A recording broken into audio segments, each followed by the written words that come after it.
नहीं, यही है मेन गेट।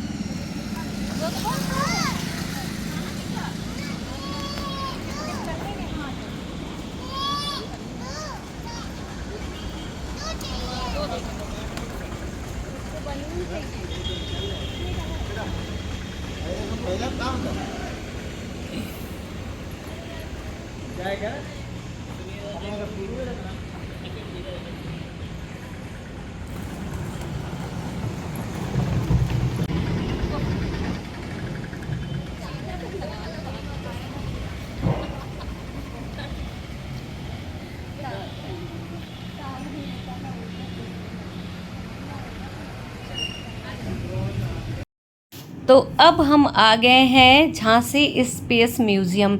ये प्रदेश का सबसे पहला म्यूज़ियम है। यहाँ पर हम अपने अंतरिक्ष के बारे में, ब्रह्मांड के बारे में, खगोलीय विज्ञान के बारे में जानेंगे। और ये बच्चों के बहुत ही जानकारी के लिए बहुत अच्छा म्यूज़ियम है। और ये झांसी में ये सुविधाएं चालू कर दी गई हैं। इसका टिकट प्राइस मैं बता दे रही हूँ कि 5 साल तक के बच्चे का जो टिकट है वो निःशुल्क है, नहीं लगेगा। और यदि 5 साल से बच्चा 12 साल तक है तो उसका 25 रुपये लगेगा। और 12 साल से जो भी एडल्ट तक का है उसका लगेगा 50 रुपये। और विदेशियों के लिए 1200 रुपये टिकट है। यदि आप ग्रुप में 10 लोग जाते हैं तो इसका जो टिकट प्राइस है वो 35 रुपये है। तो मैंने आपको पूरा टिकट के बारे में जानकारी दे दी है। अब ले चल रहे हैं अंदर। वो काम नहीं है तुम्हारा, वो दूसरे काम है। आओ इधर।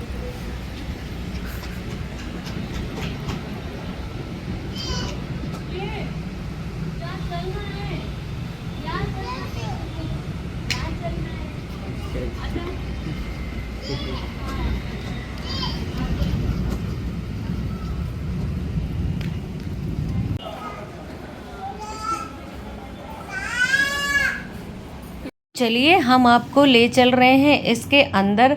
इसके अंदर हम अपने ब्रह्मांड में क्या कैसे होता है सारा कुछ जानेंगे, अपने अंतरिक्ष के बारे में जानेंगे।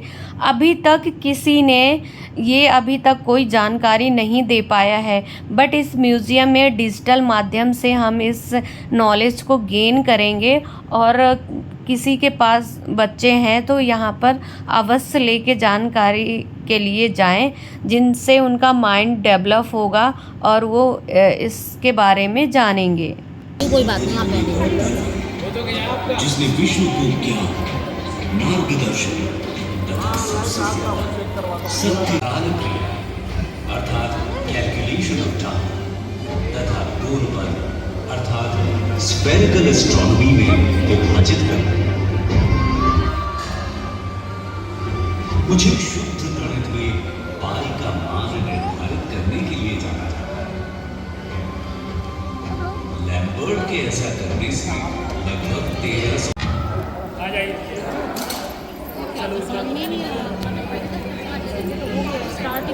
तो यहाँ पर सीरीज़ बाई चलता है। अब हम दूसरे अंतरिक्ष में जाएंगे तो वहाँ पर दूसरी चीज़ के बारे में नॉलेज गेन करेंगे।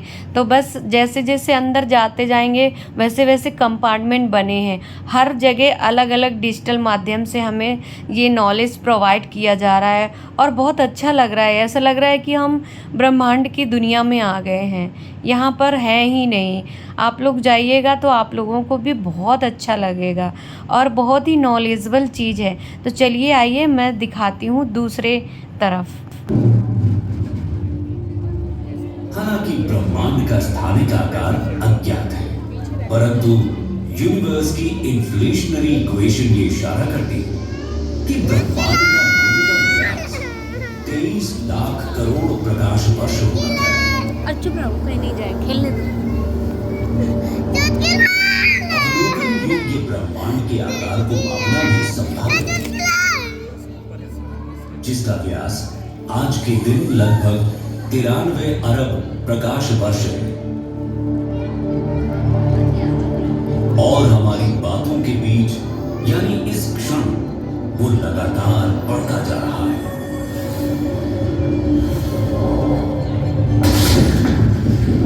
बिग बैंग की स्वीकृत सिद्धांत सिद्धांतों के अनुसार ब्रह्मांड के विस्तार के साथ शुरुआत से मौजूद ऊर्जा और पदार्थ कम घने हो गए। एक शुरुआती त्वरित विस्तार अवधि के बाद, जिसे लगभग 10 की घात 32 सेकंड में इन्फ्लेशनरी इपॉक के नाम से जाना जाता है, ब्रह्मांड धीरे धीरे ठंडा होना शुरू हुआ और तब से इसका विस्तार जारी है। इसमें पहले परमाणु उपकणों और सरल परमाणुओं को बनाने की अनुमति मिली। गुरुत्वाकर्षण के प्रभाव में डार्क मैटर धीरे धीरे इकट्ठा होकर फिलामेंट्स और रिक्त स्थान की फोम जैसी संरचना बनाता है, जिससे हाइड्रोजन और हीलियम के विशाल बादल बनते हैं। ये तत्व उन जगहों में चले गए जहां डार्क मैटर सबसे अधिक घना था। इस तरह पहली आकाश गंगाएं, सितारे और ब्रह्मांड में मौजूद हर चीज का निर्माण हुआ।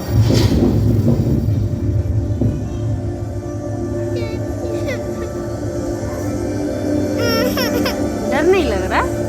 पृथ्वी आ रही है, चंद्रमा फिर बंद हो जाएगा। हाँ, फिर बंद हो जाएगा। बंद हो। तो बस सेकंड वाला जो कंपार्टमेंट था ब्रह्मांड के बारे में, वो भी हमारा कंप्लीट हो गया। तो अब चलते हैं हम दूसरी जगह। अब वहाँ दूसरी चीज़ का नॉलेज लेंगे। तो यहाँ पर एकदम अंधेरा है, जैसे कि थिएटर में होता है, और यहाँ पर बहुत बड़े पर्दे में डिजिटल माध्यम से आपको इस बारे में समझाया जा रहा है। तो देखिए, समझिए। समय की इकाई तक फैली हुई है, जो लगभग 43 की घात 10 सेकंड है। प्लैंक इपॉक के बाद अंतरिक्ष का अपने वर्तमान पैमाने पर विस्तार हो रहा है। यह विस्तार हमारी अपनी समझ से अलग था। वस्तुएं भौतिक रूप से नहीं, देने वाला मैट्रिक ही बदल गया। ब्रह्मांड के लगातार बढ़ते इलेक्ट्रोमैग्नेटिक रेडिएशन अर्थात विद्युत चुंबकीय विकिरण की ऊर्जा घनत्व भी लगभग 47,000 वर्षों में पदार्थ की ऊर्जा घनत्व प्रोटॉन और न्यूट्रिनो से अधिक हो गई, और इस तरह ब्रह्मांड के व्यवहार को प्रभावित कर रेडिएशन डोमिनेटेड अर्थात विकिरण प्रधान युग के अंत और पदार्थ प्रधान युग के प्रारंभ को चिह्नित किया। गुरुत्वाकर्षण से आकर्षित होकर पदार्थ ने बड़े गैस के बादल बनाए, जिनसे तारे और आकाश गंगाएं पैदा हुई। ब्रह्मांड में डार्क एनर्जी नामक एक रहस्यमय ऊर्जा भी मौजूद है, जिसका घनत्व अजीब तरह से समय के साथ नहीं बदलता। लगभग 9.8 अरब वर्षों के बाद ब्रह्मांड अंततः इतना विस्तारित हो गया था कि जिसके पदार्थ का घनत्व डार्क एनर्जी के घनत्व से कम हो गया। इससे वर्तमान में अंधकार ऊर्जा प्रधान युग की शुरुआत हुई। संयोग से डार्क एनर्जी के कारण ब्रह्मांड का विस्तार तेज हो रहा है।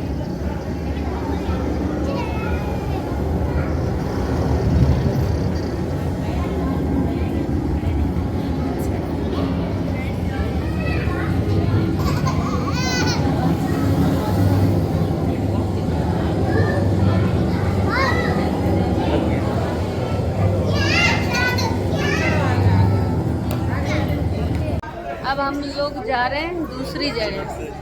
अभी ब्रह्मांड का समय चक्र में थे।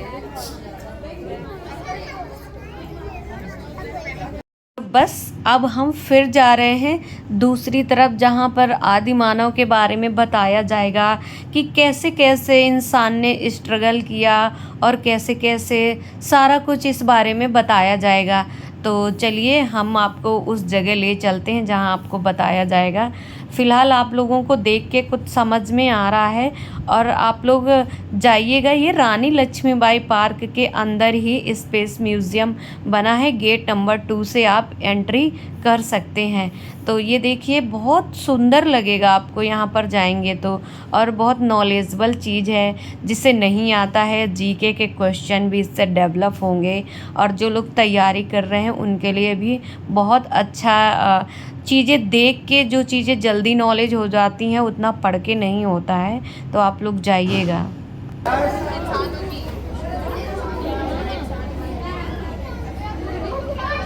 यहाँ फ़ोटो खिंचवा लो, कह रहे हैं ब्रह्मांड में फ़ोटो खिंचवा लो। देख कितनी अच्छी आ रही, अरे बढ़िया आ रही। देख काली आएगी।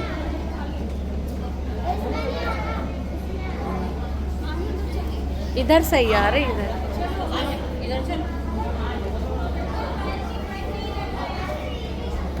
इधर सही आ रही। तो बस अब हम दूसरे पर्दे में बैठने जा रहे हैं, जहाँ पर डिजिटल माध्यम से हम लोगों को दिखाया जाएगा। ऐसे हम लोग जा रहे हैं तो कहीं पर खड़े होके नॉलेज ले रहे हैं, कहीं पर बैठ के ले रहे हैं, और बहुत अच्छा लग रहा है, बहुत मज़ा आ रही है। बस यहाँ पर सब लोगों को बिठा रहे हैं। तो जल्दी बैठो।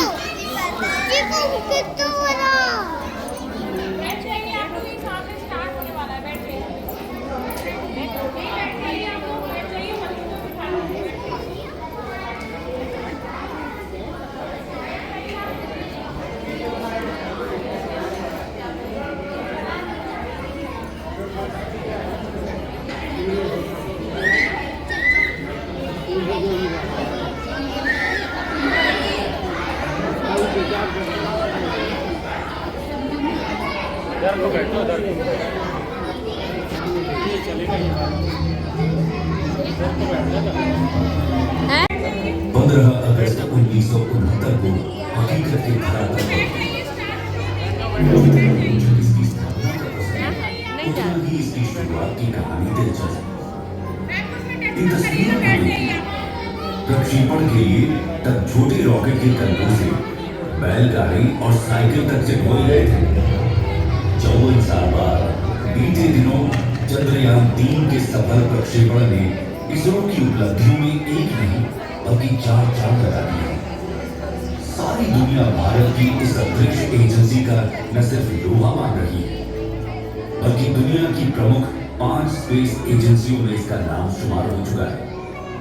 आखिर इसरो का अब तक का कैसा रहा है सफर? कितनी चुनौतियों का सामना कर वो आज इस मंजिल तक पहुंची है? चलिए डालते हैं एक नजर उसकी अब तक की यात्रा पर। भारतीय अंतरिक्ष अनुसंधान आज जिस मुकाम पर है, इसके पीछे एक गहरा इतिहास छुपा हुआ है। इसरो एक ऐसा नाम है जिसकी शुरुआत 1920 के दशक में ही हो गई। तो महान वैज्ञानिकों होमी जहांगीर भाभा और विक्रम साराभाई ने कई सारे प्रयोग करके अंतरिक्ष अनुसंधानों का निर्माण किया। अपनी सोच और समझ में इसरो के विकास में महत्वपूर्ण योगदान दिया। सन 1969 में इस अंतरिक्ष अनुसंधान संगठन को ही तत्कालीन रूप से इसरो का नाम दे दिया गया। इसरो का मुख्य कार्य वैसे तो अंतरिक्ष में लॉन्च होने वाले व्हीकल सिस्टम और साउंडिंग रॉकेट के संपूर्ण डिजाइन बनाना, उसका विकास और उन्हें ठीक तरह से। तो ये देखिए, ये सबसे ज़्यादा नॉलेजेबल चीज़ है, पूरा आपको एक एक समझ में आएगा। पृथ्वी पर जीवन की कई अन्य प्रजातियां हैं, जिसमें कि हम सभी का नाम भी नहीं ले पाए। सभी प्रजातियां एक दूसरे के साथ अंतरंग संबंध में रहती हैं और पनपती रहती हैं। हर एक अपने अस्तित्व और प्रसार के लिए दूसरी पर निर्भर रहती है। अरबों वर्षों में हमारी पृथ्वी विस्तार करते रहने वाले ब्रह्मांड में लड़खड़ाते हुए उस पर संपूर्ण जीवन के लिए एक जीवंत अंतरिक्ष यान बन गए हैं। इस अंतरिक्ष यान के 2/3 हिस्से पानी में ढके हुए थे और इसी ने इस ग्रह को उसका नीला रंग दिया। यहाँ पर जीवन की प्रथम रूप दिखाई दी। समुद्र के सबसे गहरे बिंदुओं से जीवन भूमि और सबसे ऊंचे पहाड़ों की ओर चला गया। की गहराई में इसकी गर्म मेंटल और फिर बाहरी और आंतरिक कोर स्थित है। वहां का तापमान लगभग 5400 डिग्री सेल्सियस होने का अनुमान है, जो सूर्य की सतह के तापमान के लगभग बराबर है। ऐसा माना जाता है कि पृथ्वी का आंतरिक कोर धीरे धीरे बढ़ रहा है, क्योंकि आंतरिक कोर की सीमा पर तरल बाहरी कोर पृथ्वी के आंतरिक भाग के क्रमिक शीतलन के कारण प्रति अरब वर्ष लगभग 100 डिग्री सेल्सियस पर ठंडा और ठोस हो जाता है। पृथ्वी के आंतरिक और बाहरी कोर में निर्मित कन्वेक्शन करंट्स अर्थात हमारे ग्रह की चुंबकीय फील्ड्स का निर्माण करते हैं। ये हमारे ग्रह के चारों ओर के चुंबकीय क्षेत्र ही हैं, जो हानिकारक विद्युत चुंबकीय विकिरण को हम पर हमला करने से रोकती है। कल्पना कीजिए, यदि मात्र एक दिन के लिए भी ये मैग्नेटिक फील्ड्स न होती तो सारा का सारा जीवन नष्ट हो गया होता।